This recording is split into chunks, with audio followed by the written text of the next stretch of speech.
Today, we're diving into a really powerful idea from James Clear's Atomic Habits. It's this concept that real, lasting change doesn't come from some massive, heroic effort. Nope.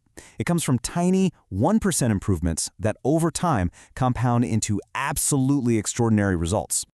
So, let's be honest. We've all been there, right? It's January 1st. We're fired up with these big, ambitious goals, and then by February, they've kind of just fizzled out. We're right back to our old routines. What is going on? Why does this happen over and over again? Well, a big part of the problem is how we think about change. We're sort of taught to believe that to get real results, we need this huge, momentous action, a quantum leap. We're looking for that one big breakthrough that changes everything, and when it doesn't happen right away, we just get discouraged and give up. But what if that whole approach is, well, wrong? What if the real secret to change isn't in those grand gestures at all, but in something much, much smaller, something almost invisible day to day, but that holds incredible power? And the best part? It's something every single one of us can start doing, like right now. And that brings us right to our first big idea, the incredible power of tiny gains. It's all about the simple math of daily improvement, and this is where we find the real key to success in the long run. The whole idea boils down to this. Just aim to get 1% better each day. That's it. It sounds so small, right? Almost insignificant. It's really easy to just dismiss it. But trust me, this tiny, consistent effort is the foundation for unbelievable growth. And the math on this is, well, it's pretty mind-blowing. If you get just 1% better every day for a year, you'll end up nearly 38 times better by the time you're done. But, and this is important, the flip side is also true. If you get 1% worse each day, you'll decline down to almost zero. This is literally the compound interest of self-improvement.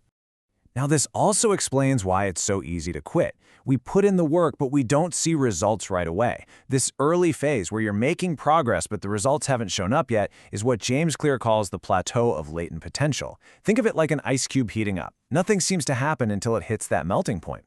Pushing through this plateau is absolutely crucial. Okay, so if these small daily actions are the key, how do we actually stick with them, especially when we're stuck on that plateau? Well, this leads to a really important shift in thinking. We've got to stop focusing so much on our goals and start building really good systems. The difference here is so important. Your goal is the result you want, writing a book. Your system is the process that leads to that result, like writing 500 words every single morning. The goal gives you a direction, for sure, but it's the system that actually gets you there. And think about this for a second. Winners and losers, they often have the exact same goals. Every single athlete in the Olympics wants that gold medal. The goal isn't what separates them. It's the system, their daily training regimen. Besides, when you achieve a goal, the happiness is kind of fleeting, right? But a good system, that delivers results over and over again. But building systems is only half the battle. For change to really, truly stick, it has to go deeper. It has to become a part of who you are, a part of your identity. And this is the real game changer. You see, there are 3 layers to changing your behavior. On the outside, you have your outcomes, the results. Then you have your process, what you do. But at the very core, you have your identity, what you believe about yourself. Most of us try to change from the outside in, but the most powerful change happens from the inside out. Here's a perfect example. Let's say you want to read more. The outcome-focused approach would be to set a goal, like, I'm going to read 20 books this year. And that's fine, but it's focused on the outcome. An identity-based approach flips that around.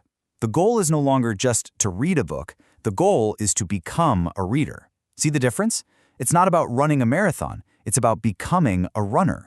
When your habits are just an extension of your identity, they're not a chore anymore. They're just who you are. This leads to such a powerful idea. Every single action you take is like casting a vote for the type of person you want to be. Every time you go to the gym, you're casting a vote for, I am a fit person. Every time you write a page, you're voting for, I am a writer. These tiny votes add up and actually shape your identity. All right, so we've got the why. We're building identity-based systems with 1% improvements. So now, let's get into the how. And that brings us to the book's super practical, super actionable framework. So, turns out, every single habit we have, good or bad, runs on this simple 4-step feedback loop in our brains. First, there's a cue, something that gets your attention. That triggers a craving, which motivates a response. That's the habit itself.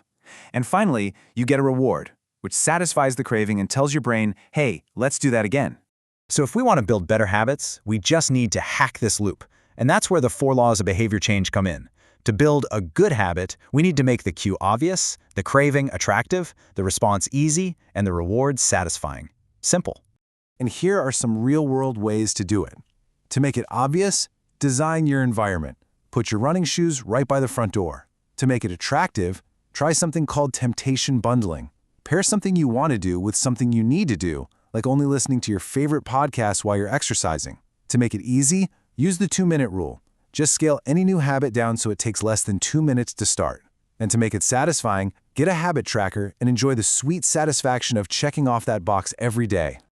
Now, the cool thing is, this whole framework isn't just for building good habits, it works just as well for breaking the bad ones. And the strategy is actually really simple. You just run the whole thing in reverse. That's it. To break a bad habit, you just invert those 4 laws.